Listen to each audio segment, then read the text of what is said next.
lower gate spur.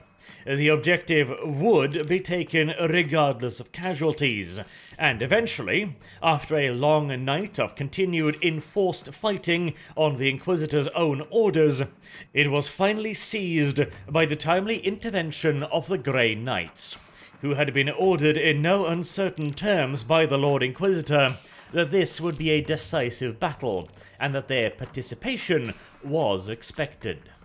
And it was lucky indeed that they were there to take part, for without the intervention of the Grey Knights, this battle would almost certainly have ended like all the others, in a bloody stalemate with nothing to show for it but yet further mounting casualties.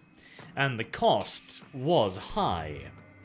The 30th Line Corps had been thrown in its entirety, or at the very least what remained of it, at the lower gate spur, and due to the Inquisitor's efforts to infiltrate and destroy the laser defense battery that had killed one of the god machines of the Adeptus Titanicus, he insisted that they continue to fight throughout the night. But the Death Corps was engaged with traitor Space Marines, who were infinitely superior to the poor guardsmen during the light of day, where they could actually see the traitors, but during the night, when the Death Corps was virtually blind, but the Chaos Space Marines still had the full advantage of their enhanced sensors and, of course, superior Auspex equipment in their helmets, it turned from merely a slaughter into a completely one-sided hunt. And so, whilst the engagement finally ended in an Imperial victory, it was to many a hollow one. The 30th Line Corps had been practically annihilated, ground to dust, whilst holding on to the lower gate spur during the long night until the Grey Knights finally arrived and carried it, throwing back the Chaos Space Marines and forcing them to retreat up the Pilgrim Road. Additionally, one of the god machines of the Adeptus Titanicus had been lost, and far worse was the way in which it had been lost, as it had been killed not by overt enemy action, being outmaneuvered, outfought, or simply surprised. It had been killed by poor intelligence.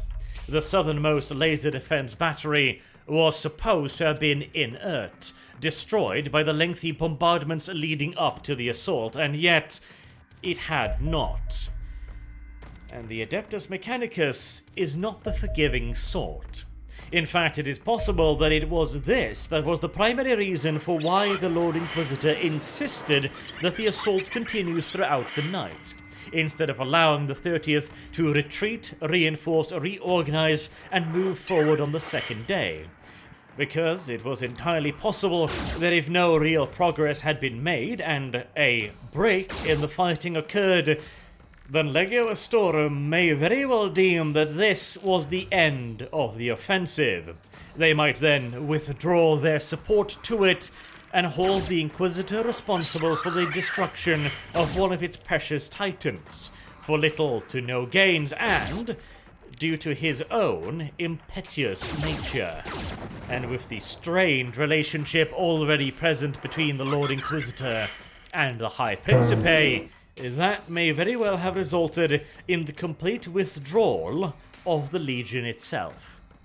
If nothing else, at the very least this worst-case scenario had been avoided.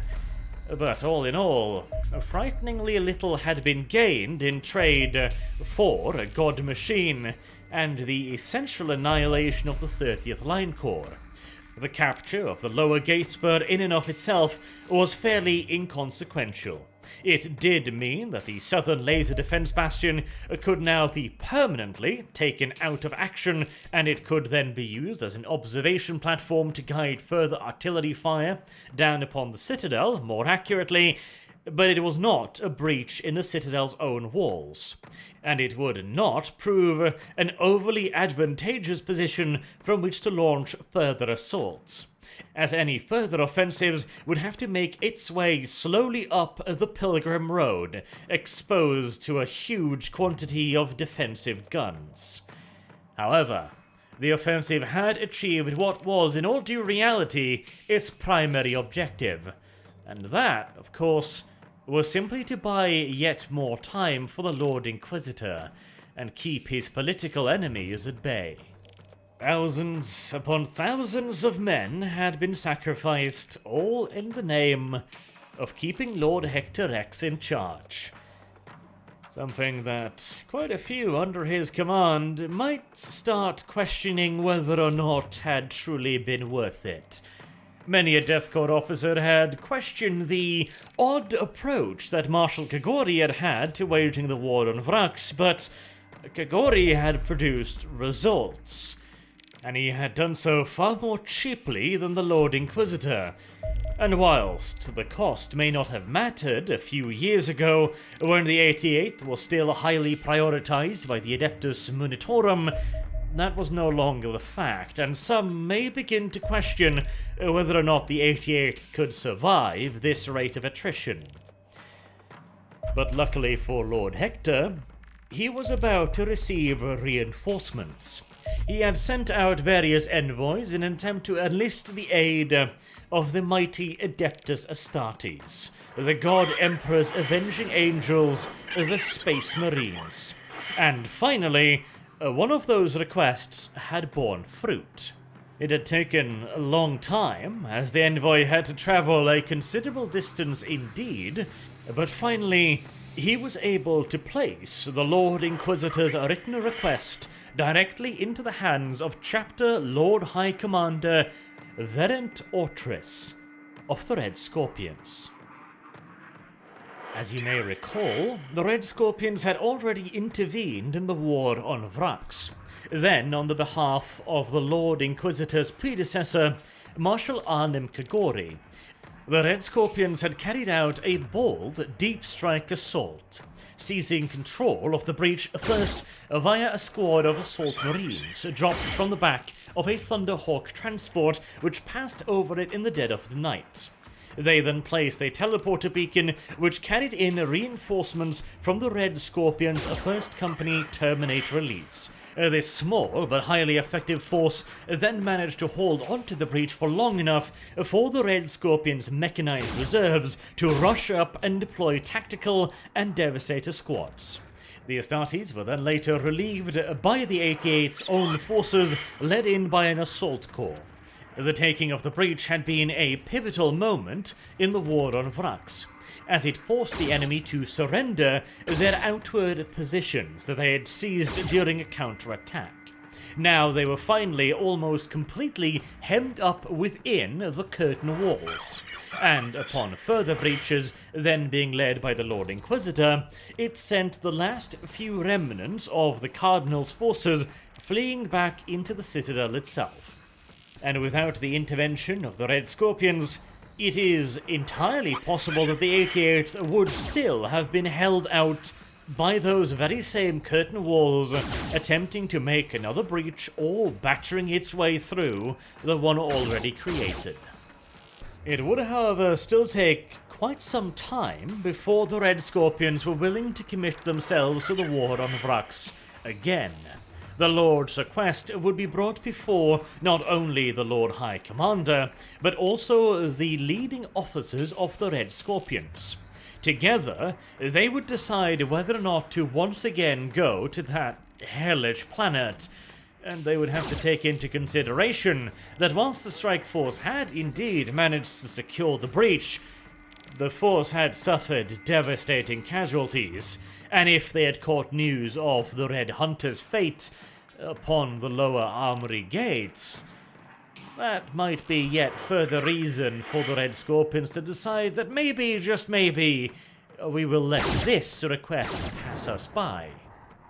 The Red Scorpions were certainly not cowards. They had already fought on Vrax, but they only had 1,000 battle brothers, the size of any other chapter, and they had to decide where their limited numbers and resources could be best spent. And any commitment to Vrax would have to be a considerable one, and would almost certainly be met with equally considerable casualties. Was this truly the best use of their battle brothers? Well, the captains themselves were wavering, but the Lord Commander's envoy earned his keep, as he made an impassionate plea to the commanders, stating that treason against the Imperium was the most vile and base form of criminality, and that the traitors on Vrax were the worst of the worst. And should they be allowed to go unpunished, they would spread like cancer across the Imperium. And as it stood right now, the Lord Inquisitor feared that he could not bring enough forces to bear to guarantee the defeat of the insidious enemy. And that is why he had sent envoys, just like the man speaking to the captains now, to request the aid of the Adeptus Astartes, reminding them in a subtle fashion that the Lord Inquisitor could simply have demanded their obedience, but he chose instead to ask for their help. And thusly, with the envoys' passionate speech still foremost in their minds, the captains withdrew to discuss the matter amongst themselves. And after a lengthy period of, no doubt, intense discussion, they emerged once again to inform the Inquisitor's envoy that the Red Scorpions chapter were willing to acquiesce to the Lord Inquisitor's most polite request. And they would, with all due haste, dispatch a force consisting of the battle barge Sword of Ordon, along with 4 company-sized formations, to Vrax. Although they also informed the envoy that it would take some time before the necessary preparations were made. They had been informed that Vrax had become the haunt of demons, and so extra precautions would have to be made. Each battle brother would have to steel his soul through a lengthy period of fasting and religious preparations. In addition, the weapons, the armor, and the machines of the chapter would all have to be blessed and prepared for the trials to come. And finally, with all this done, the Sword of Ordon and its 2 cruisers arrived in the Vrax system at 1598-30 Millennia 41. The strike force then began disembarking its battle brothers and equipment down onto the surface, where High Commander Ortis personally, leading the strike force, went to meet Lord Inquisitor Hector Rex.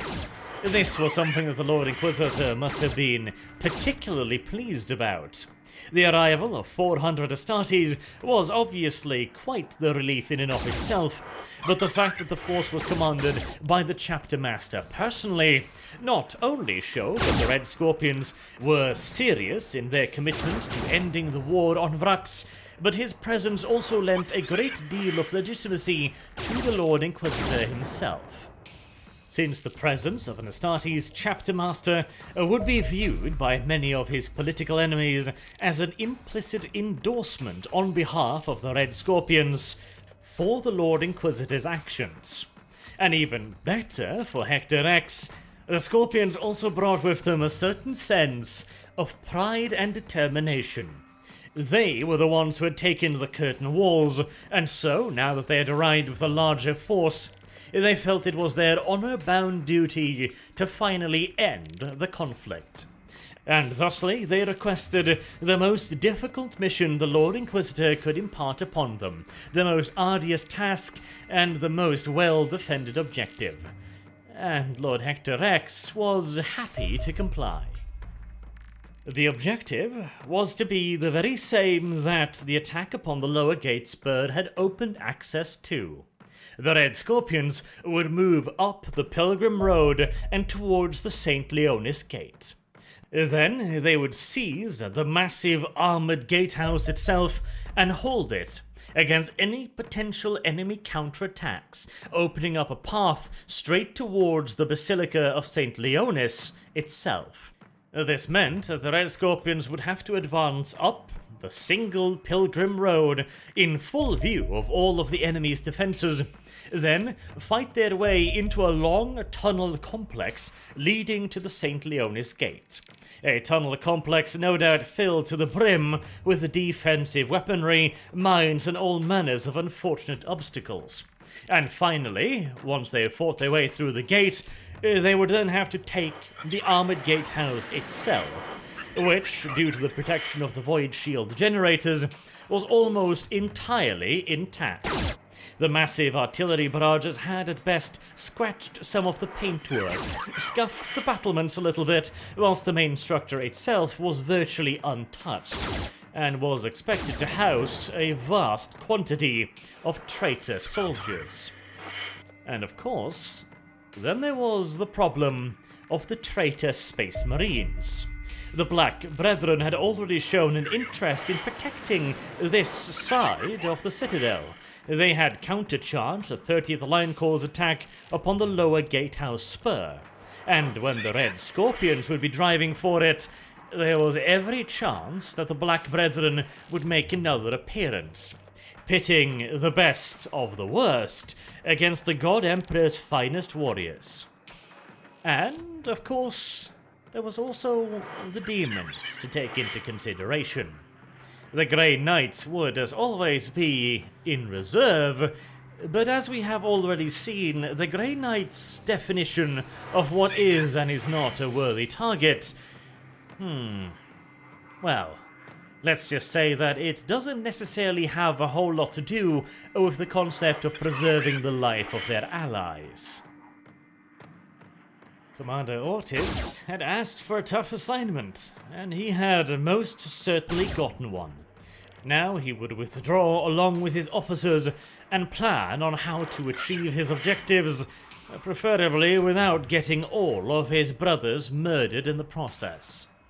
Luckily for the Red Scorpions, they had access to far more reconnaissance data than the previous attack, both upon the Armory Gate and the lower gate spur had. With the capture of the lower gate spur, the Death Corps was able to observe the remaining positions leading up to the St. Leonis Gate in great detail, and by doing so, they had identified a series of strong points carved out of the mountains leading up to the citadel itself. These had been well hidden, and if the lower gate spur had not been seized, it is entirely possible that they would have escaped notice, which could potentially have led to yet another situation like we saw with the first attack upon the citadel, with the movement towards the lower gate spur being stopped and cut to pieces by a well-prepared enemy ambush. First and foremost, then, these positions